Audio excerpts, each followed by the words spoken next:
Une table ronde qui va nous permettre, avec nos nombreux invités, de parler du présent, de parler des réalités de terrain, bref, de la façon dont s'appliquent, ou pas tout à fait, les principes de la loi Debré. Entre théorie et pratique, place au débat.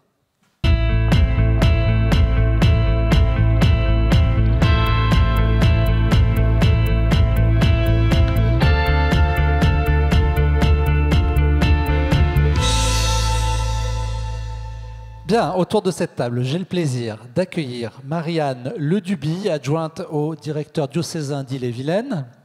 Bonjour. Antoine... La Bretagne, me dit-on, est bien représentée. Bon, alors, Antoine Deprec. On va voir si le Nord réagit aussi. Est-ce qu'on va voir à l'applaudimètre qui est le plus fort? Antoine Deprec, coordinateur de l'institution Sainte-Odile à Lambersart, dans la banlieue de Lille, et délégué académique du SNEL dans l'académie de Lille. Alors, on va voir si les cadres de l'éducation nationale sont bien représentés dans la salle maintenant. Jean-Michel Alfandari, inspecteur général de l'éducation nationale. Vous voyez, on a parfois des idées reçues qui n'ont pas lieu d'être. Bernard Tout-le-Monde, qui est aussi de la même maison, puisqu'il est inspecteur général honoraire et ancien recteur. Marc-Olivier Padis, directeur des études à Terra Nova, bonjour. Et enfin, Bruno Pousset, qui est professeur des universités en sciences de l'éducation et historien de l'éducation. Beaucoup de défenseurs des sciences de l'éducation, en effet. Alors, merci à vous six d'avoir accepté de participer à ce débat intitulé « Loi Debré entre théorie et pratique ». Marie-Anne Leduby, je ne sais pas, à vrai dire, s'il existe vraiment une théorie de la loi Debré, mais en tous les cas, il existe un esprit de la loi Debré.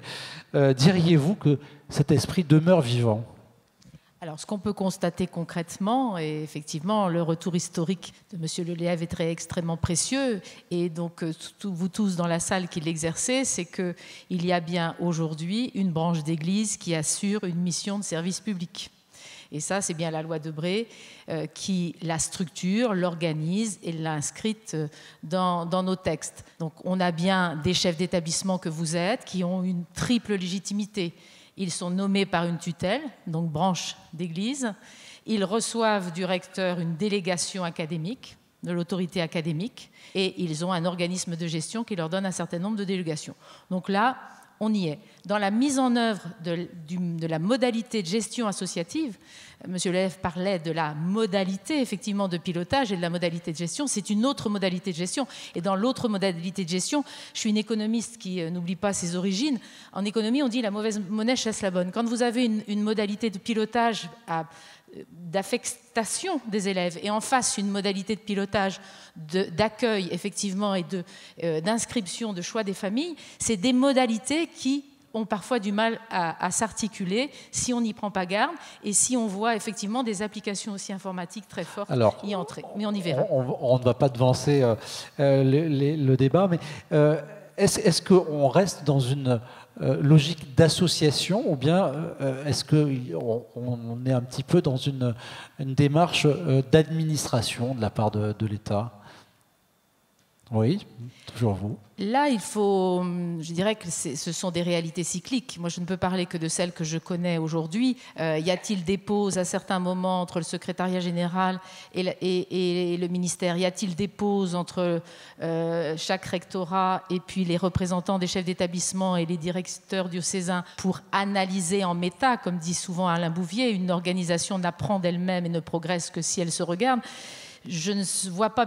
De ma place, je ne vois pas ce travail de méta se faire. Mais concrètement, j'entends très régulièrement, et donc je leur fais entièrement confiance, les chefs d'établissement nommer, dire et donner des illustrations, et je les vis à leur côté, de transformation très progressive, effectivement avec des modalités très administrées. C'est-à-dire quand on est recteur, peut-être qu'on a envie de piloter de la même manière ces 2 réseaux. Ça concerne quoi? La carte des langues, ça peut être La quoi? carte des langues, le plan d'évolution des formations. Un établissement peut demander pendant 10 ans l'ouverture de tel ou tel type de formation.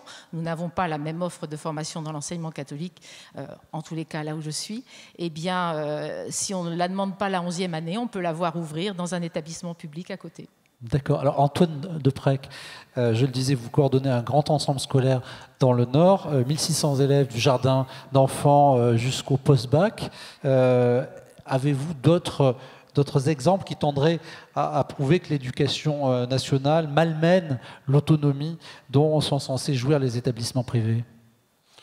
Alors, des exemples, je pense qu'on en a de manière presque quotidienne. J'ai envie de dire, c'est vrai que des recteurs qui essayent de nous administrer et de tenir un discours en nous disant qu'ils font avec nous comme avec le public, c'est quelque chose d'assez récurrent et je ne pense pas que ce soit ce qu'on attend. Vous voulez dire qu'il y a l'argument de l'égalité, on traite tout le monde à égalité? Oui. Ne vous plaignez pas, on fait avec vous comme avec le public. Mais ce n'est pas forcément l'objet de départ. Après, des cas où on se sent malmené, on le vit et le SNEL mène un combat là, depuis 2 ans, par exemple, sur le salaire des délégués auxiliaires, qui a un fort impact sur le recrutement de nos maîtres, puisque on pleure un peu pour trouver des profs et on est obligé d'appeler des remplaçants, des délégués auxiliaires, qui sont moins bien payés que leurs homologues contractuels dans le public. Oui, il y a un rattrapage qui est prévu. Voilà, on sait un écart qui peut aller de 3 à 600 € brut quand même, donc c'est pas négligeable. On est en train, a priori, je pense dans toutes les académies, d'arriver à ce qu'ils soient tous reclassés en M1, mais c'est en train de se finaliser là tout juste. Moi j'ai appris que ça se ferait sur l'île la semaine dernière, sans garantie de reprise d'ancienneté encore, c'est encore en débat. Et on voit aussi des inspecteurs qui commencent à aller dans les universités, recruter les maîtres en leur expliquant que dans le public ils seront mieux payés et qu'il vaut peut-être mieux aller boucher la pénurie du public que celle du privé. Mais alors il y a une idée reçue, on parlait d'idée reçue tout à l'heure, mais on a l'impression que dans le privé on est libre de recruter et qui bon nous semble. Est-ce que...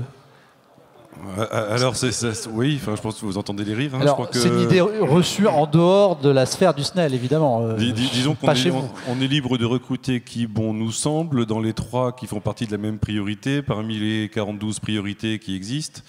Donc la liberté, elle se restreint pas mal, mais là, ce sont des accords qui ont été passés et qu'on est tenu de respecter. Voilà, mais des raisons de penser qu'on a une liberté un peu entamée, il y a de multiples. On a de plus en plus de mal à gérer nos dotations scolaires, avec entre les répartitions entre les heures postes, les heures sup, certaines académies qui permettent de transformer des heures sup en heures supplémentaires effectives en HSE. C'est pas toujours le cas, ça change d'une académie à l'autre.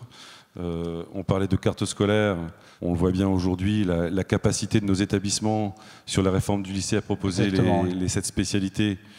Eh bien, en tout cas, nous, dans le Nord, on note quand même un certain nombre d'établissements qui sont devenus moins bien disants avec la réforme que ce qu'ils n'étaient avant lorsqu'ils proposaient les 3 sections. C'est-à-dire que normalement, le ministère a dit qu'il y aura, dans la plupart des établissements, au moins 7 des 12 spécialités, voilà, 12 enseignements de spécialité. Au moins 7 spécialités. Je sais que chez moi, j'ai dû me battre pour passer de 5 à 7. Oui. D'autres sont restés à 4 ou 5 dans des petits établissements, mais c'est vrai qu'avant ils proposaient malgré tout les trois filières SE, SEL. Donc aujourd'hui, une réforme qui devrait ouvrir le champ des possibles aux élèves se traduit dans certains établissements par une offre inférieure à ce qui était précédemment. Est-ce que cette tentative, cette volonté, on va interroger nos amis de l'éducation nationale tout à l'heure, mais est-ce que on l'observe dans toutes les académies, ou bien est-ce que dans les académies où l'enseignement catholique scolarise une forte proportion d'élèves, eh bien on est en position de force et on va pouvoir contrer plus facilement des volontés, des tentatives d'administrer. C'est très variable. Je sais que nous sur l'île, je me suis pas mal servi de l'exemple de Grenoble, où l'académie avait accepté que l'ensemble des établissements puissent avoir dans leur offre les 7 spécialités, charge à eux de les proposer tous les ans et de pouvoir varier d'une spécialité à l'autre en fonction des demandes des élèves, ce qui est quand même l'esprit de la réforme. Chez nous, cette demande-là a eu une fin de non-recevoir de la part de la rectrice et on se retrouve plutôt aujourd'hui avec des situations de concurrence dans certains lieux. Je pense par exemple sur Cambrai où des établissements se retrouvaient avec un établissement catholique unique se retrouvait avec 7 spécialités. En face, il avait entre 8 et 10 spécialités. Et pourtant, c'est un établissement qui avait largement de quoi accueillir 10, 11, 12 spécialités au regard du nombre de groupes qu'il aura à faire. Ça induit quand même le fait que quand on parle de liberté de choix, eh bien aujourd'hui, certaines familles vont choisir un établissement d'enseignement général, non plus parce qu'il est privé ou public, mais parce qu'il offre la spécialité recherchée par l'élève. Alors, j'ai envie de vous poser la même question, Marianne Leduby.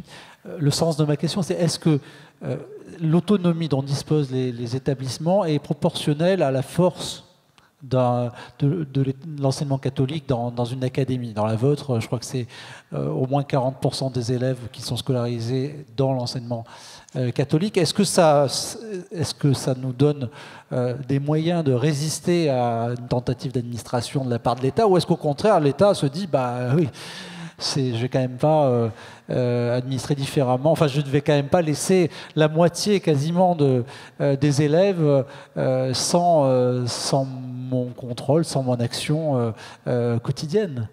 Il est clair que dans les académies du Grand Ouest, où le taux, la proportion de familles à choisir l'enseignement catholique est élevé, ça met bien sûr la situation de notre ministère et de notre État à prendre acte du choix des familles dans un périmètre, on l'a dit tout à l'heure, budgétaire restreint. À nous, si on veut assurer la croissance dans certaines zones, si je prends la zone d'Ille-et-Vilaine par exemple, de pouvoir à l'intérieur même de notre budget, trouver les solutions, puisque nous n'avons plus, depuis les crédits limités, comme il était souligné dans le film, la possibilité d'évoluer selon la croissance. Maintenant, dans la modalité d'administration, et l'autonomie. Si je regarde le Grand Ouest, d'une académie à l'autre, on peut représenter la même proportion, si je regarde nos voisins des Pays de Loire.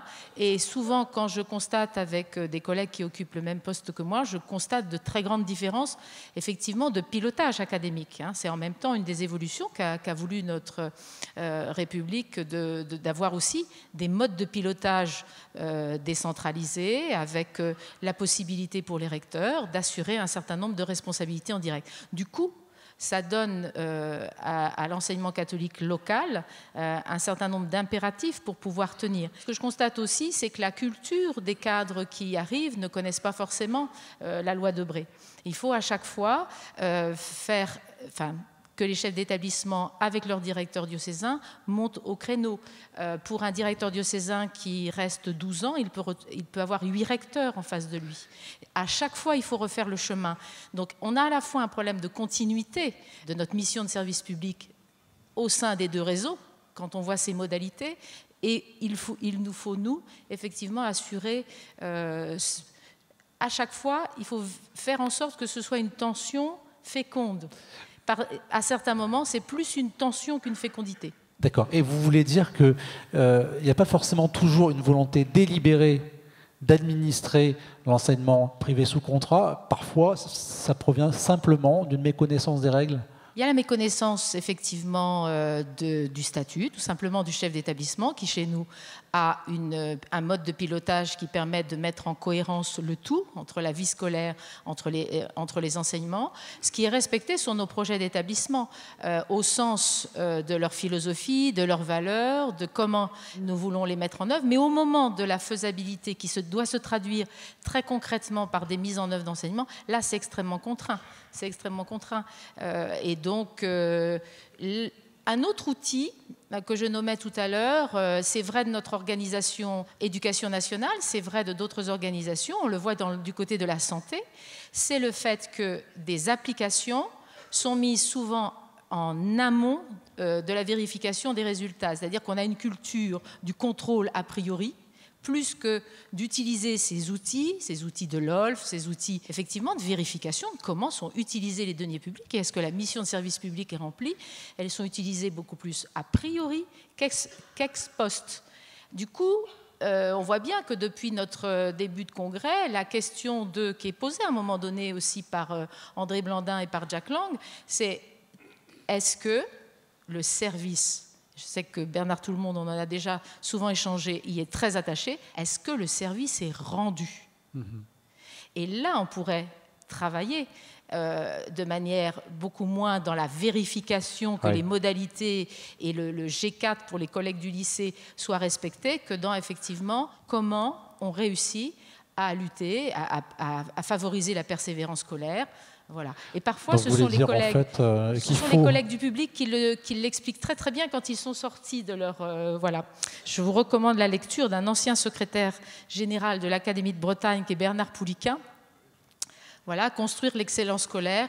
Il dit à un moment donné qu'il ne va pas faire la démonstration jusqu'au bout, mais il y a beaucoup de choses extrêmement rigoureuses et rationnelles, où il s'interroge effectivement sur comment la dualité, puisque c'est l'expression qu'il utilise, public-privé, a permis à la Bretagne de sortir d'un alphabétisme à un niveau d'excellence scolaire. Et donc, pour revenir à ce que vous disiez, laissez-nous rendre le service avant de vouloir vérifier s'il est rendu. Bernard Tout-le-Monde, vous êtes inspecteur général honoraire, vous avez aussi occupé la plupart des postes clés de l'éducation nationale, vous avez notamment été recteur, membre du cabinet de Jack Lang. Est-ce que les responsables de l'éducation nationale cherchent sciemment à remettre en question certains principes de la loi Debré? Est-ce qu'ils cherchent à renier l'autonomie des établissements? Et si oui, est-ce qu'ils sont les seuls? Oui, alors je sais qu'il est facile, effectivement, de trouver un responsable au malheur du temps, mais c'est plus compliqué que ça. Et en réalité, aujourd'hui, on a un effet de système. D'où partons? L'esprit de la loi Debré, ça a été rappelé par Claude Lièvre il y a quelques instants, la philosophie même de la loi Debré, c'est qu'on ne connaît que des établissements, on ne connaît pas l'enseignement privé organisé en face de l'État. Or, ce qui s'est passé, pour des raisons que chacun connaît bien ici, préparation des rentrées, répartition des emplois, gestion des personnels, des élèves, etc., tout ça, l'enseignement privé a fait un effort colossal d'organisation et de professionnalisation. Et donc, en face de l'État aujourd'hui, il y a une organisation. Et cette organisation, elle fait système, elle a des incidences, bien entendu, sur l'autonomie individuelle de chaque établissement. Et on assiste même, je vais m'expliquer un petit peu plus, on assiste même, à mon avis, à une alliance objective entre la structure État et la structure enseignement privé. Et là-dessus, je vais à bonne source, puisque je lis attentivement, et je remercie Monsieur le Président et Madame Véronique Gliner de m'envoyer toujours le bulletin du SNCL, et si vous ne le lisez pas, eh bien lisez-le, c'est une source absolument extraordinaire d'informations. Le dernier bulletin que j'ai reçu il y a 48 heures, éditorial, Monsieur Patural, que j'ai rencontré d'ailleurs tout à l'heure. Que dit-il ? Alors que nous allons célébrer les 60 ans de la loi Debré, la crainte est que la centralisation de l'enseignement privé nous conduise, malgré nous, à une intégration rampante à l'enseignement public. C'est ainsi que le chef d'établissement d'enseignement libre a le privilège d'être administré 2 fois, pain béni pour le ministère de l'Éducation nationale et ses petits recteurs qui transmettent leurs directives par la voie hiérarchique et s'évitent de nombreuses résistances et contestations. Et quelques pages plus loin, vous expliquez la situation, zoom sur l'Académie de Bordeaux. Et vous expliquez comment on fait dans l'Académie de Bordeaux. Un petit peu d'ailleurs comme Marianne l'expliquait dans l'Académie de Rennes. Et bien dans l'Académie de Bordeaux, alors la conclusion de l'article, un des éléments de l'article, c'est le suivant. Ce modus operandi nous permet enfin de parler d'une seule voix face à un rectorat qui, de fait, reconnaît le travail accompli puisque, de façon systématique, il suit l'avis du CAEC concernant les ouvertures et fermetures s'appuyant sur les calculs de DAG très proches. Pain béni, effectivement, pour le recteur. Le recteur est bien tranquille, vous faites la police entre vous. Hein, et voilà. Donc il y a une alliance objective qui aujourd'hui s'est nouée entre les structures. Et moi je dis que ça, c'était pas l'esprit de la loi Debré. Et tout à l'heure, je ne vais pas monopoliser la parole, mais tout à l'heure, je ferai une proposition, car je pense qu'il faut revenir effectivement au fait que le contrat qui associe les établissements à l'enseignement public, c'est un contrat individuel et qu'on doit tenir compte de chaque établissement et de son projet d'établissement. Alors n'en dites pas plus. Bernard Tout-le-Monde qui va aux bonnes sources, puiser aux bonnes sources. Jean-Michel Alfandari, on sait qu'au cours de la dernière décennie, le contrôle de la dépense publique a de manière générale été renforcé. Est-il naturel que l'État, qui paie les salaires des enseignants du privé, cherche aujourd'hui à contrôler davantage le fonctionnement des établissements privés sous contrat d'association ? Moi, contradictoirement, j'aurais pensé au départ que ça pouvait être l'inverse, en fait. C'est-à-dire que si on a une logique budgétaire, elle est prégnante. Aujourd'hui, il y a des budgets, c'est un pléonasme de dire que des budgets sont contraints. Il existe un budget. Si on est dans une logique de la LOLF, de la mise en œuvre de la LOLF, et s'agissant de l'enseignement privé, on aurait dû être dans une logique globale, c'est-à-dire au contraire de liberté à l'intérieur d'une enveloppe globale. C'était ça les principes de la LOLF. On va retrouver d'ailleurs des choses que l'on dit par ailleurs sur d'autres sujets, avec d'autres entrées.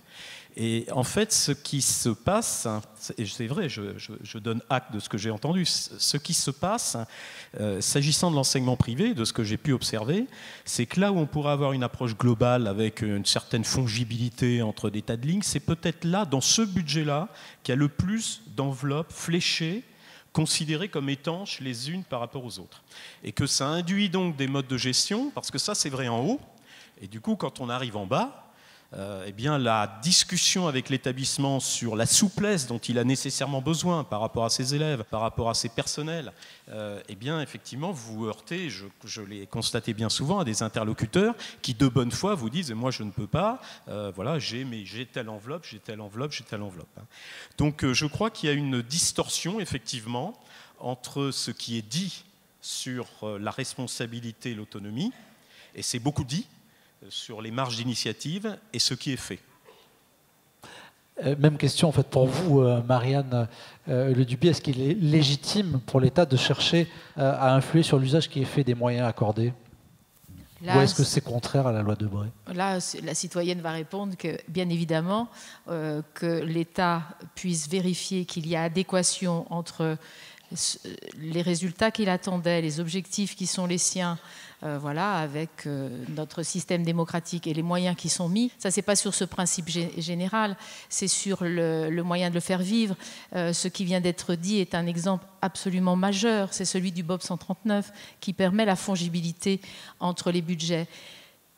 Il faut, et c'est le cas dans le département où je suis, il faut effectivement la bonne volonté d'un inspecteur d'académie, d'ASEN, pour accepter à un moment donné qu'un peu de moyens qui a été fléché pour les lycées puisse venir au niveau des collèges, parce que tout d'un coup, il y a une poussée effectivement de demandes, comme c'est le cas dans le département où je suis, mais ça n'est qu'in fine sur quelques heures. C'est-à-dire que cette modalité qui est propre au BOP 139, c'est-à-dire ce sont les règles de l'État, ne sont pas effectivement appliquées. Donc on ne peut pas mettre d'intelligence dans le système. C'est ça que je trouve le plus difficile. D'accord, une grande rigidité. Alors au cœur de la loi Debré, on trouve l'autonomie des établissements, mais aussi la notion de besoin scolaire reconnu. Dès lors qu'un besoin scolaire est reconnu, eh bien, l'État est tenu d'attribuer les moyens pour le satisfaire. On sait qu'à chaque rentrée, eh bien, des établissements sous contrat, essentiellement dans les grandes villes, sont tenus de refuser de nombreuses inscriptions.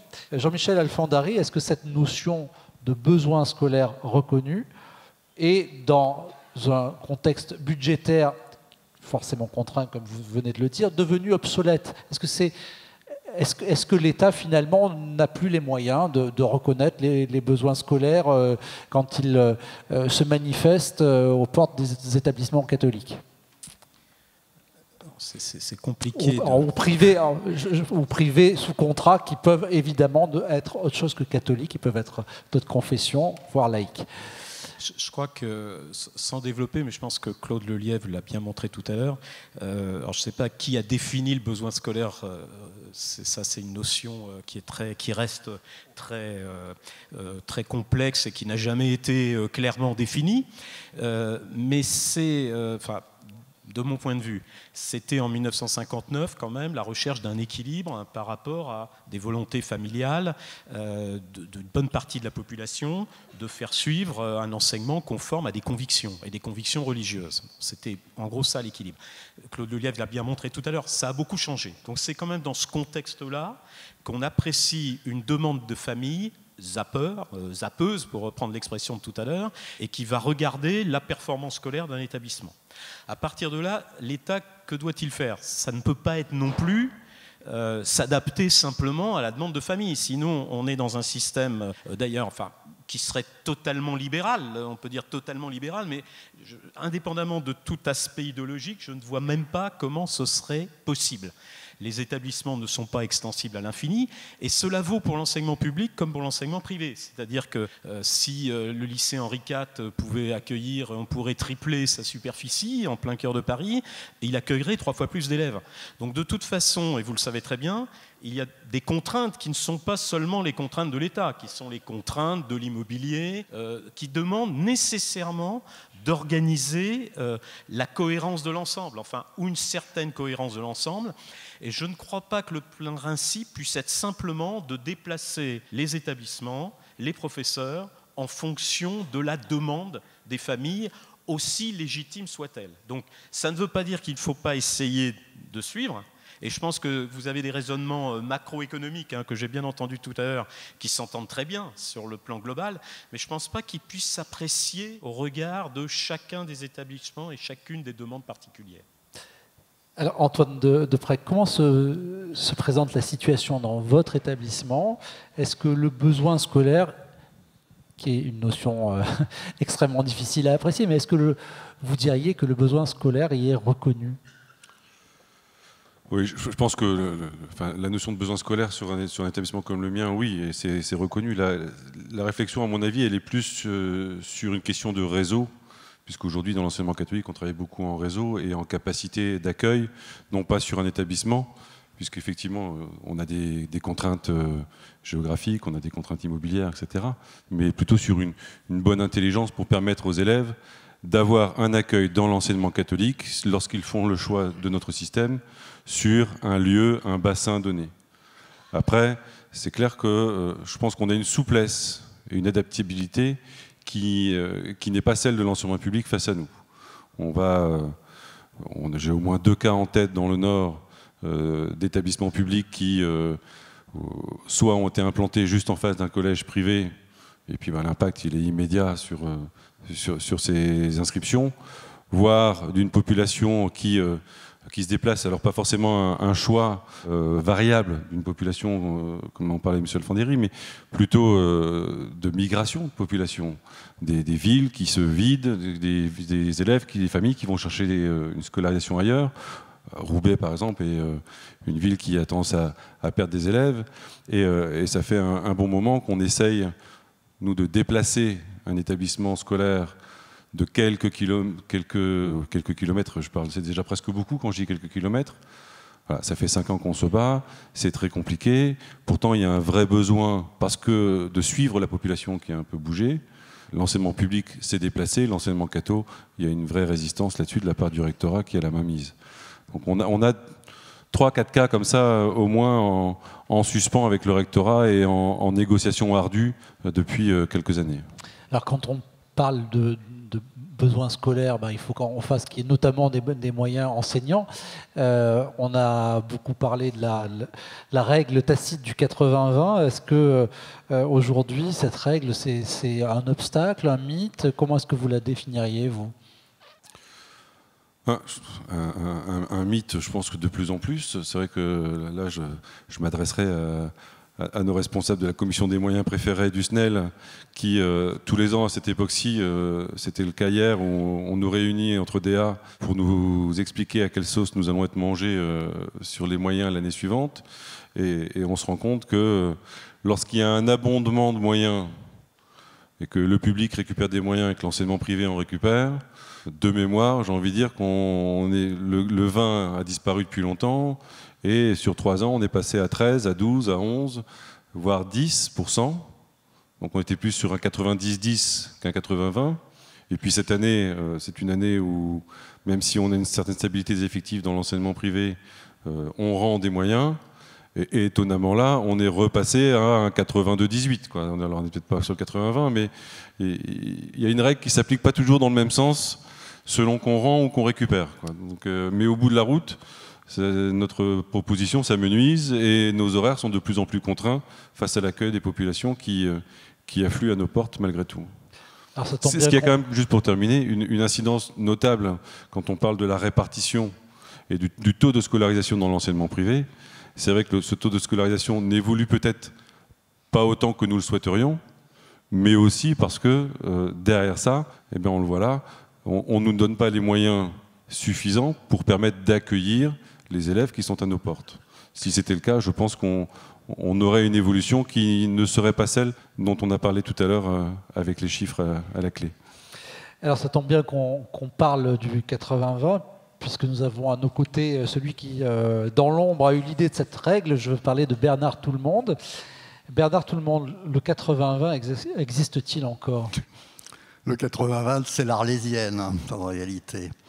Alors, je vais expliquer ce que je sais. Ce que je sais, c'est qu'effectivement, en 1981, quand on est arrivé au ministère de l'Éducation nationale, l'enseignement privé fonctionnait, ce qu'on a appelé un peu méchamment, à guichet ouvert. C'est-à-dire qu'en fonction du besoin scolaire, on ouvrait des classes et ensuite le ministère de l'Éducation nationale se retournait vers le ministère des Finances qui lui donnait les crédits adéquats. Je ne sais pas trop comment, mais en tout cas, voilà, les crédits C'était une belle époque. À l'époque. Et dès 1982, eh bien, on s'est mis d'accord, eh bien oui, on s'est mis d'accord, je me souviens très bien, avec le père Guy Berthaud, etc., sur une règle de répartition des emplois, entre le public et le privé, en disant on passe à des crédits limitatifs, comme l'on fait toujours dans tous les budgets d'ailleurs. Hein. Bon, on passe au crédit limitatif. On a exclu les 17%, parce que 17%, c'est les effectifs totaux de l'enseignement privé scolaire par rapport au public. Hein. On a exclu parce qu'on a dit dedans il y a le primaire. Le primaire, il y a des contraintes de service public très fortes pour l'État, donc on ne retient pas le chiffre 17% et encore moins 13% bien sûr. On va se fonder sur le second degré. À l'époque, il y avait une différence entre les collèges qui étaient à 21% et les lycées qui étaient à 23%. Et je me souviens très bien, et on a appliqué la règle pendant de nombreuses années, on s'est fixé sur 23%. Alors, on s'est fixé sur 23% parce que c'était le moment où, justement, l'expansion des lycées était forte, de la scolarisation était forte. Donc, donc, quand on crée, et je peux vous assurer qu'on l'a fait avec loyauté, quand on crée 100 postes, il y en avait 23 pour le privé, il y en avait 77 pour l'enseignement. Et alors, ça a changé? Alors, je ne sais pas pourquoi après, mais je ne sais pas qui, ni quand, ni comment, on a dit 80-20. 20, c'est fondé sur quoi? Ce n'est ni la totalité de l'enseignement privé, ni le second degré, ni rien du tout. Donc, je ne sais pas tout. Alors, en plus de ça, les crédits budgétaires, le budget, ce qu'il est, etc., tout ça, c'est très compliqué de retrouver ces petits, si je puis dire. Moi, ce que je suggère là-dessus, pour avoir le cœur net, parce que je trouve qu'à partir du moment où on a une règle qu'on affiche, eh bien, il faut l'appliquer loyalement. C'est le devoir de l'État de le faire. Eh bien, missionnons des chercheurs, des spécialistes de droit financier, etc., tout ça, pour voir sur un certain nombre d'années, prenons les 10 dernières années, ce qui se passe effectivement, de façon à ce qu'on en ait le cœur net. Parce que vous dites, et je suis prêt à vous croire, vous dites qu'en réalité, les 20, vous ne les retrouvez pas. Peut-être c'est vrai, je n'en sais rien, mais seuls des chercheurs, je pense, peuvent effectivement. Et moi, je propose qu'on missionne une mission de chercheurs qui, sur les 10 derniers budgets, regarde effectivement si la part qui est prévue pour l'enseignement privé est juste. Et en même temps, peut-être qu'on peut regarder si 20, c'est le bon chiffre. Peut-être qu'il serait plus intelligent de trouver un autre chiffre qui serait plus près des effectifs, par exemple, du second degré, qui sont à 21 aujourd'hui. Merci pour cette proposition. Antoine Deprez, quand on parle de moyens, on parle aussi des forfaits communaux, forfaits départementaux, forfaits régionaux. La situation actuelle en la matière, est-ce qu'elle est en phase avec les principes de la loi Debré? Alors, si on considère que la loi Debré préconise que les forfaits correspondent pour l'enseignement privé au coût d'un élève de public, alors je pense qu'il doit y avoir des coûts d'élèves publics très différents selon les départements, les régions et les communes. Donc un élève coûte vraiment pas toujours la même chose. Ce qui est le cas. Mais quand même avec des disparités qui sont parfois vraiment impressionnantes. On a quand même des forfaits communaux qui peuvent être du simple au triple, d'une commune à l'autre parfois. Et puis, j'ai pas beaucoup de souvenirs, alors plutôt au niveau des communes, que lorsqu'un établissement scolaire entreprend une nouvelle négociation avec la mairie, il découvre qu'il touchait trop depuis plusieurs années. En général, et ça concerne plus le premier degré, on découvre qu'il manque 3, 4, 500 euros dans la caisse par élève. Et comme on est des citoyens plutôt bien élevés, on a tendance à accepter que ce rattrapage de 300 euros se fasse par tranche de 100 euros sur 3 ans, plutôt que d'aller réclamer les arriérés des 3 années en retard pour lesquels on aurait déjà dû les toucher sans jamais en voir la couleur. Donc sur ce fonctionnement-là, on va retrouver la même chose ensuite sur les régions. Chacun applique son mode de calcul et d'une région à l'autre, on ne fait pas forcément entrer dans l'assiette les mêmes choses.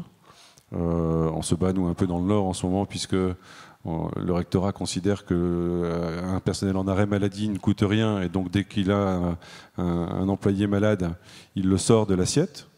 Sauf que nous, quand nos personnels sont malades, on continue à les payer et on paye aussi ceux qui remplacent, donc ça nous coûte plus cher, mais dans le public, ça coûte moins cher, donc ça nous fait un forfait un peu moindre. Ça peut interroger. Et donc cette question des forfaits qui ne sont pas toujours versés à la hauteur, voire qui parfois ne sont pas versés, elle a quelle influence, quelle incidence sur la liberté de l'enseignement ? L'incidence, elle est immédiate. On nous reproche beaucoup un enseignement catholique de riches pour les riches. On nous reproche beaucoup le manque de mixité sociale, y compris chez nous dans le Nord, même si on serait une des régions les plus pauvres de France. Mais en même temps, c'est évident que lorsqu'une école a un forfait qui tourne autour de 200-300 euros, eh bien, elle est obligée de compenser pour assurer son immobilier et en ce moment toutes les adaptations à l'accessibilité, etc. Enfin, tout un tas de contraintes dans des maisons chez nous qui se sont souvent construites avec 3, 4, 5 immeubles rachetés les uns après les autres qui n'ont pas un seul niveau qui correspond. Eh bien, fatalement, ce sont les familles qui payent ce que la mairie ne finance pas. Et donc nos tarifs augmentent, et ensuite on nous dit vous n'avez pas la mixité attendue et vos établissements n'accueillent que des personnes aisées. Même si on a toujours, je pense, dans tous nos établissements, une politique d'accueil des familles les moins aisées, justement, et que moi j'ai l'habitude de dire à une famille, si je vous refuse l'entrée parce que vous n'avez pas les moyens, je vais d'abord aller décrocher le panneau enseignement catholique devant l'établissement et je mettrai enseignement privé. N'empêche que c'est un fait. Et on le vit aussi, par exemple, là j'ai un cas quand on parle de... Alors il y a tout ce qui est obligatoire, puis il y a tout ce qui vient un peu en marge, mais qui crée des concurrences comme ça. Vous connaissez tous la ville de Bergue, rendue célèbre par Danny Boone. Je sais que mon collègue de Bergue vient de perdre, par exemple, 40 élèves parce que du jour au lendemain, le département a décidé de changer la carte des transports. Et donc tous ceux qui sont passés du côté impair de la rue n'avaient plus la gratuité de transport pour aller dans cet établissement. Dans une zone socialement pauvre, eh bien, il a perdu 40 élèves du jour au lendemain. Voilà. Alors, Bruno Pousset, on parle de mixité ici. La loi Debré prévoit un accueil pour tous, sans distinction de religion ni d'origine. Est-ce que ce principe est respecté ? Oui, en principe, c'est respecté. Vous dites en principe. Non, ça, en principe. Ça semble introduire une petite nuance. Oui. Je veux dire par là qu'il y a une réelle progression, parce qu'au point de départ, ce n'était pas le cas. En effet, on demandait souvent un acte de baptême pour s'assurer que la personne correspondait bien aux valeurs de l'établissement. Il faut se rappeler aussi, alors ça en principe c'est terminé. En principe. Majoritairement c'est terminé. La loi Debré en fait, et Claude Lelièvre l'a rappelé tout à l'heure, personne ne la voulait. Et il a fallu, dans l'Église catholique, que les archevêques et les cardinaux imposent aux établissements de signer des contrats d'association. Et qui s'est précipité? Les premiers, ce sont les jésuites.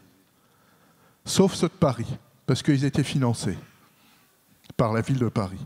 Alors, est-ce qu'on pourrait, effectivement, il y a tout cet héritage historique qu'on a vu, mais sur l'accueil de tous, alors il y a effectivement la dimension confessionnelle ou pas. Est-ce qu'on accueille des élèves de toute confession, des élèves qui n'ont pas de confession? Là, vous venez de nous répondre. Et sur les origines sociales, est-ce qu'on accueille des élèves issus de milieux modestes? Alors c'est très clair que je pense que beaucoup d'établissements catholiques font des efforts pour essayer d'accueillir le plus grand nombre, d'adapter parfois leurs tarifs, etc. Ça, c'est une réalité. Et c'est d'autant plus vrai dans les régions où l'enseignement catholique est plus présent. Je pense en Bretagne, je pense à Lille, dans ces régions-là, vous avez une véritable mixité sociale.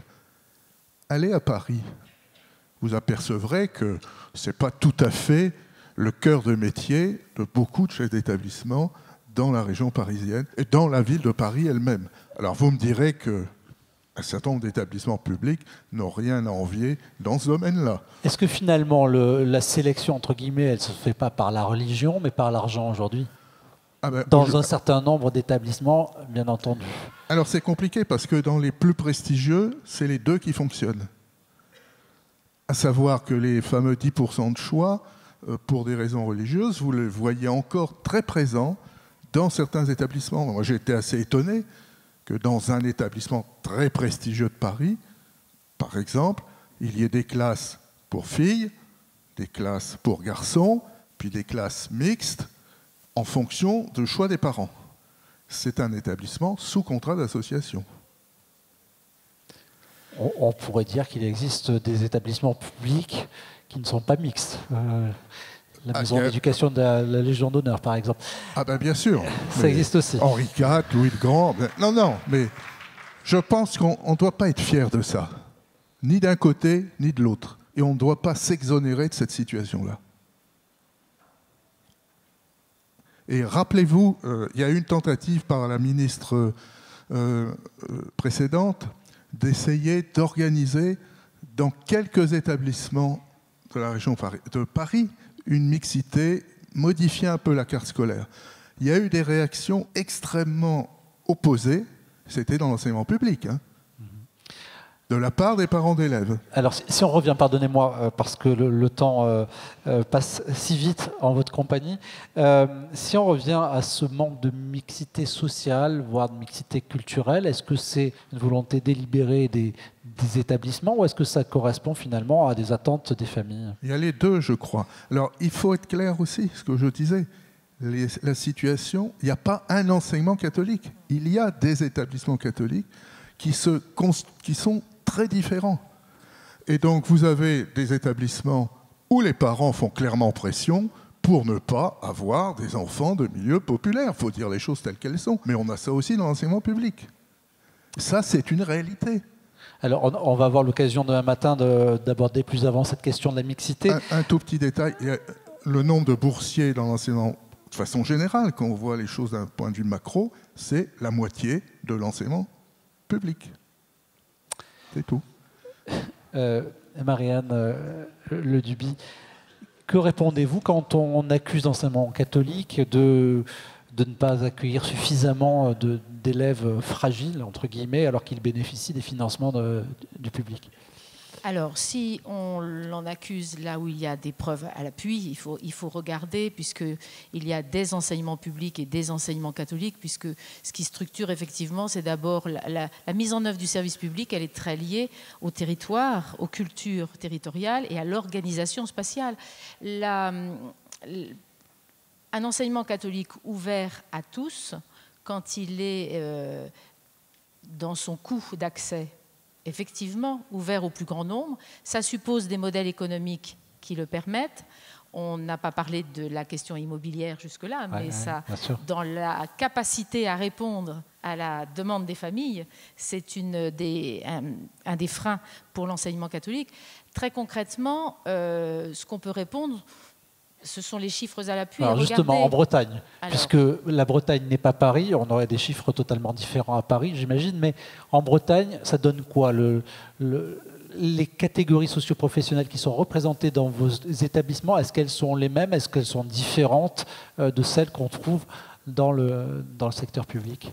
Alors, si on regarde, pour reprendre les catégories qu'utilise l'ADEPE à partir des PCS de l'INSEE, si on regarde la part des familles dites défavorisées, selon les 4 catégories qu'utilise la statistique nationale, on a un écart de 3 points avec le taux d'enfants de familles défavorisées accueillis dans l'enseignement public de Bretagne. Ce taux, il est en moyenne de 16 points d'écart au national, de 32-33 du côté de Versailles, pour prendre simplement un comparatif.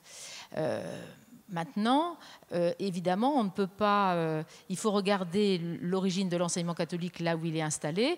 En Bretagne, nos taux de boursiers sont plus près, effectivement, que dans d'autres régions, dans d'autres secteurs. Les taux d'élèves boursiers accueillis dans les établissements sont plus près de l'enseignement public que certainement dans d'autres régions où le poids de l'enseignement catholique est plus faible.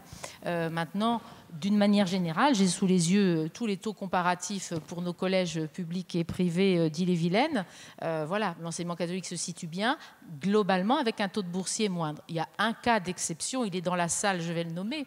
Il y a une collègue, Michel, pour ne pas la nommer, qui dirige un collège où il y a 64% d'élèves boursiers, le collège public d'à côté, 16%. C'est un des plus ségrégés de Rennes. Mais quand on prend nos grandes villes comme Brest, Rennes, on retrouve à peu près la même hiérarchie publique-privée par rapport à la ségrégation. Saint-Malo fera l'objet d'une étude tout à fait spécifique. Ah oui, on va se pencher sur Saint-Malo, je pense qu'il y a matière. Alors, Antoine Deprez, à chaque fois qu'on parle de mixité sociale à l'école, on en vient à aborder la question de la carte scolaire, question toujours un peu sensible. Est-ce qu'il est envisageable, en quelques mots, que l'enseignement catholique un jour accepte d'entrer dans cette logique-là? Ça me paraît compliqué et ça me paraît aller complètement à l'encontre de ce dont on discute depuis tout à l'heure. Je pense que ce à quoi on est attaché, c'est vraiment la liberté de choix. Et ce contre quoi on se bat avec les rectorats de manière générale, c'est cette volonté de complémentarité. Alors, rentrer dans une carte scolaire, c'est rentrer dans une complémentarité et les familles auront l'établissement privé parce qu'ils habitent à tel endroit, l'établissement public parce qu'ils sont du quartier d'à côté. Notre démarche à nous, elle n'est pas du tout celle-là. Elle est d'accueillir les familles qui font le choix de l'enseignement catholique.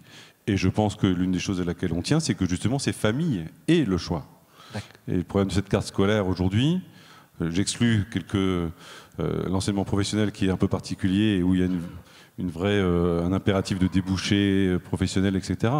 Mais pour le reste, on a vraiment besoin, me semble-t-il, d'une présence de l'enseignement catholique qui soit associée au service public et qui permette aux familles de choisir l'un ou l'autre et non pas d'être affectées dans l'un ou l'autre sans choix. Alors, Marc-Olivier Padis, vous êtes ex-enseignant, aujourd'hui directeur des études au sein de Terra Nova. Lorsque nous avons échangé pour préparer cette table ronde, vous m'avez dit que la question d'une intégration du privé à la carte scolaire pourrait devenir d'actualité. Qu'est-ce que vous vouliez dire par là ?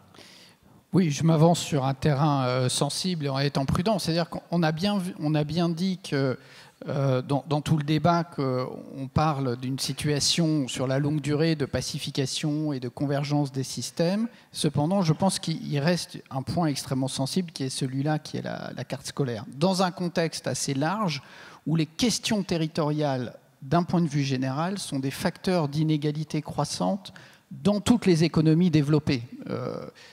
On pourrait prendre énormément d'exemples, et la France n'est pas un cas isolé. Les questions territoriales sont de plus en plus importantes d'un point de vue économique, social et politique. Ce sont des questions de plus en plus sensibles politiquement. Et les difficultés d'accès à un enseignement de qualité, c'est ça ? Notamment parce qu'on a des dynamiques, notamment disons la dynamique métropolitaine.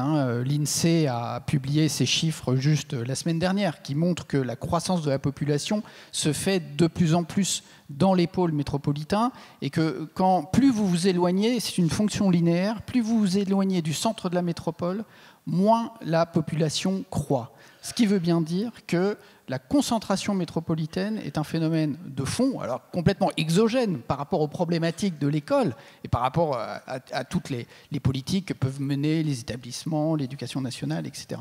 Alors, si cette question, selon vous, cette question de la carte scolaire revient ou pourrait revenir d'actualité un jour, c'est aussi qu'il y a des évolutions technologiques qui permettent d'affecter les élèves différemment, de manière beaucoup plus fine, c'est ça? Oui, c'est-à-dire que c'est ce qu'on voit avec le débat sur APB, Parcoursup, c'est les algorithmes d'affectation.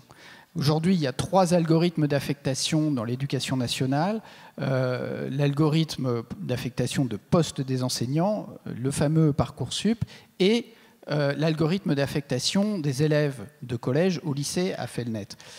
Et en fait, aujourd'hui, on est dans un système où, en plus, le système d'affectation n'est pas complètement satisfaisant. Il est, je dirais, instable et peu satisfaisant pour tous les acteurs.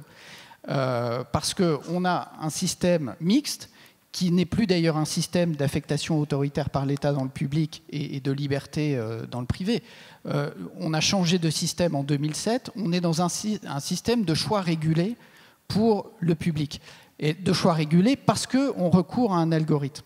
Or, il se trouve que l'algorithme qui est utilisé, aujourd'hui, n'est pas le plus performant qui est possible. Pourquoi? Parce que c'est un outil qui ne permet pas d'atteindre les objectifs qui sont fixés dans le discours politique. Mais ce que vous vous dites là, c'est qu'un jour, on pourrait imaginer qu'un algorithme puisse mettre d'accord finalement le public et le privé. Oui, je pense que... Parce que les deux trouveraient intérêt à entrer dans une telle logique. Quels seraient les avantages qu'aurait le privé sous contrat à entrer dans une telle logique de sectorisation? Alors, je ne vais pas donc vous décrire l'algorithme parce que je vous invite à vous référer à la note qu'on a publiée. Je profite pour dire que tout est disponible en accès libre sur notre site, donc c'est très facile à retrouver. Il existe, mais déjà depuis les années 60, il y a un algorithme qui a été décrit qui propose un autre système d'affectation où ce sont en fait les élèves qui choisissent l'établissement, en fait, qui font un classement des établissements dans lesquels ils souhaiteraient aller. Et à ce moment-là, on fait tourner l'algorithme, et donc ça s'appelle un système à affectation différée élève proposant. Un peu technique, mais ça existe et ça marche déjà dans beaucoup d'endroits. Et à partir du moment où vous avez un outil qui existe et qui marche, ça veut dire qu'on a un scénario alternatif qui est disponible pour affecter autrement les élèves dans les établissements. Et à partir de ce moment-là, moi je prendrais le pari qu'il y aura nécessairement une pression sociale quand on va se familiariser davantage avec ces nouveaux algorithmes pour que la question soit rebattue. Et je pense qu'aujourd'hui, vous me demandiez finalement quel est l'intérêt du privé. En termes d'image, en termes d'utilité sociale. Mais je dirais qu'aujourd'hui, c'est le seul vraiment sujet de controverse qui reste entre le public et le privé. J'en vois pas d'autres, et l'exposé de Claude Lelièvre est assez convaincant aussi là-dessus. Et donc, je pense que c'est un facteur, disons, de pacification supplémentaire si on arrivait à franchir une étape sur ce thème-là. D'accord. Alors, Bernard Tout-le-Monde, vous qui êtes un fin connaisseur des rouages de l'éducation nationale, est-ce qu'il existe pour l'enseignement privé sous contrat une troisième voie qui permettrait à la fois plus de mixité sans subir les contraintes de la carte scolaire? Est-ce qu'on pourrait imaginer une attribution des moyens un peu différente en fonction du degré de mixité, par exemple? Oui, moi je pense qu'il est vain d'essayer de faire des barrages réglementaires, parce que ces barrages réglementaires, ils ne tiennent jamais la route. Et il y a toujours des gens qui arrivent à les contourner. Donc il faut trouver d'autres méthodes. On ne peut pas s'accommoder de la situation actuelle dans laquelle les inégalités scolaires sont absolument énormes. Et elles se creusent. Je signale, puisqu'on parlait des collèges tout à l'heure, entre les collèges privés et les collèges publics, la différence des boursiers va de 1 à 3. C'est-à-dire qu'en moyenne nationale, il y a, je vous donne les derniers chiffres à ma connaissance, 11,1% des élèves des collèges privés sont boursiers et vous en avez 29,6% dans l'enseignement public, c'est-à-dire de 1 à 3. Et l'écart se creuse. En quelques années, il s'est creusé de 4 points. La solution, s'il vous plaît. Alors justement, oui, mais on ne peut pas s'accommoder de cette situation. Alors, là, il y a des solutions possibles. La solution, c'est quand même, puisque les établissements et les régions sont très différentes de ce point de vue, il faut accepter la diversité. Et il faut accepter qu'un établissement, effectivement, accueille beaucoup d'enfants des milieux populaires. Eh bien, il faut donner plus à ceux qui ont plus besoin, qui ont plus, et qui, de ce fait, ont des charges de service public, si je puis dire, plus que d'autres. Et on peut parfaitement, ça se fait dans l'enseignement public, il y a des DAZEN qui font ça aujourd'hui, qui modulent la dotation horaire globale en fonction de critères sociaux d'origine des élèves. Alors c'est sûr, c'est un bouleversement, on ne peut pas faire tout de suite, aujourd'hui, etc., tout ça, mais je pense qu'on peut expérimenter là-dessus et donner plus aux établissements, ils font des efforts. Je signale qu'en 1998, j'en sais quelque chose, on a mis en ZEP des établissements, des collèges, des Bouches-du-Rhône à Marseille-Nord, hein, et on a réussi à convaincre la ministre de l'époque de le faire parce que c'était des établissements qui avaient une population qui est quasiment à 95% d'origine maghrébine. Donc je pense qu'il faut trouver une méthode soft, pas réglementaire, mais il y a des établissements qui font des efforts, et bien il faut les y aider. D'accord, voilà. Donc en fait c'est la logique de l'éducation prioritaire, donner plus à ceux qui ont moins, ceux qui ont... pas les zones. Je pense établissement par établissement. Mais sans les zones, voilà, exactement. Oui. C'est d'ailleurs une réflexion qui a cours aujourd'hui au sein de l'éducation nationale pour faire évoluer l'éducation prioritaire. Un dernier petit mot de votre part avant les questions. C'est la même. Un dernier petit mot sur la façon dont vous voudriez voir évoluer le contrat d'association. Vous dites qu'il y a aujourd'hui un seul contrat d'association entre les établissements et l'État, un contrat type. Ce qu'il faudrait justement pour pouvoir prendre en compte l'environnement, c'est un contrat qui serait différent. Vous pourriez nous dire en quelques mots, avant qu'on passe aux questions de la salle, comment on pourrait imaginer l'avenir? Tout à fait. Actuellement, vous avez un contrat, et en réalité, vous ne contractualisez rien du tout. C'est un contrat octroyé, purement bureaucratique et administratif. Regardez votre contrat. Hein, bon. Ça, à mon avis, ce n'est pas vraiment l'esprit de la loi Debré. Et donc, essayons, ça existera, ne changeons rien là-dessus, mais essayons de faire autre chose. C'est-à-dire que chaque établissement étant divers, ayant son projet d'établissement, eh bien, essayons de contractualiser avec les autorités académiques, avec la collectivité territoriale de rattachement, et que les deux autorités en question qui financent, qui participent au financement, aident l'établissement dans la réalisation de son projet. C'est-à-dire qu'enfin, on passe d'une gestion uniforme et bureaucratique à une gestion individuelle, c'est l'esprit de la loi Debré, de chaque établissement qui présentera son projet, et à ce moment-là, aux autorités de se mettre à leur service. Alors c'est un vœu qui est peut-être un vœu pieux, je m'en excuse. C'est prévu dans l'enseignement public depuis 2013. Le support juridique existe pour l'enseignement public. Je ne vous dis pas que le mammouth s'est précipité pour le faire, mais ça et là, et je voyais hier une dépêche dans les Landes, par exemple, eh bien, on est en train de passer à ce contrat tripartite. Chaque établissement discute avec les autorités. Eh bien, essayons d'expérimenter en Bretagne, à Lille, ou je ne sais pas où, essayons d'expérimenter ce contrat à trois, ce contrat tripartite, où vraiment les autorités se mettent au service du projet de l'établissement. Merci beaucoup à vous six pour ces échanges d'une grande richesse. On va passer aux questions de la salle. Je crois qu'il y a eu pas mal de réactions. Alors Louise, on vous écoute. Qu'en est-il de notre liberté si nous nous retrouvons contraints d'inscrire nos élèves sur Affelnet? Antoine Defrec. Je pense que si on passe par Affelnet pour inscrire nos élèves, on perd tout ce qui est l'esprit de nos établissements, qui est d'accueillir chez nous des élèves, d'abord par la relation qu'on va avoir avec les familles, et c'est d'abord un choix des familles, d'un établissement et d'un projet. J'ai souvent l'habitude de dire aux familles que je reçois que je ne sais pas si mon projet est meilleur que celui du voisin. En tout cas, il a l'avantage d'être original. et donc à eux de faire ce choix-là. Et ensuite qu'il est important aussi pour eux de respirer l'atmosphère d'un établissement et qu'un jeune ne se sentira pas, tous les jeunes ne se sentiront pas bien chez moi. Certains se sentiront peut-être mieux chez mon voisin de l'enseignement catholique évidemment, mais chez mon voisin quand même. Et Affelnet irait à l'encontre de tout ça. Donc, notre inscription nous passe d'abord par la rencontre et pas par un logiciel. Une autre question.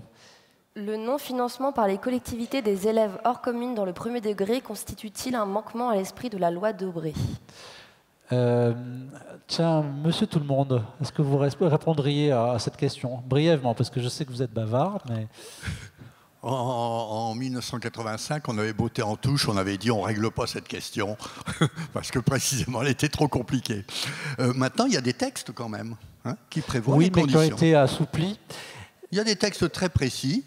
Alors, je sais qu'ils sont assez mal appliqués, mais il y a des textes très précis qui prévoient qu'un enfant qui est accueilli dans de l'élémentaire, bientôt dans du maternel, quand ce sera abaissé à 3 ans, mais en tout cas pour l'élémentaire, les enfants qui sont accueillis ailleurs doivent être pris en charge par leur commune d'origine, qui doit rembourser à la commune d'accueil. Ça, c'est la loi Carle, alors, ce qui est appliqué diversement, me semble-t-il.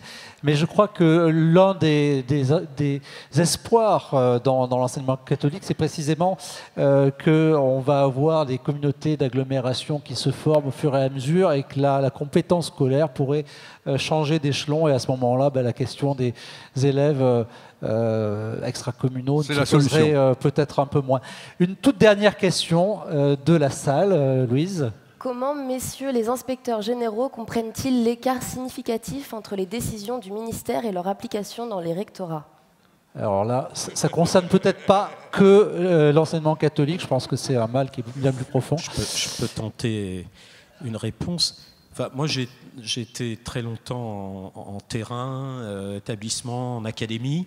Et je trouve qu'il y a un côté très facile à toujours considérer qu'il y a un ministre qui a le beau rôle et puis qu'il y a des vilains petits canards qui font pas les choses. Et de la même façon, d'ailleurs, à tous les échelons du système, on considère l'échelon inférieur comme étant celui qui est le vilain petit canard, en fait. Celui en qui on ne peut pas faire confiance. Donc je ne crois pas que ce soit si simple. Bon, en deux phrases simplement, parce que ce serait beaucoup trop long. Moi, je pense qu'il y a eu beaucoup de bonnes paroles. C'est un sujet, la liberté, l'initiative, la responsabilité des établissements. Ça fait 20 ans, 30 ans que j'entends ça, en fait. C'est proclamé. Et je constate que dans la gestion du système, ce n'est pas ce qui se passe. Voilà, c'est clairement, quelles que soient les bonnes paroles. Donc moi, je considère qu'il y a aussi une responsabilité politique à rentrer dans la façon concrète dont les choses se passent, et pas se contenter du verbe. Et donc, il faut mettre en conformité les actes avec les paroles. Et c'est ça qui pêche, à mon avis, à l'éducation nationale. Bien, merci beaucoup à notre public pour la pertinence de ces questions. Merci beaucoup à vous 6 pour vos réponses.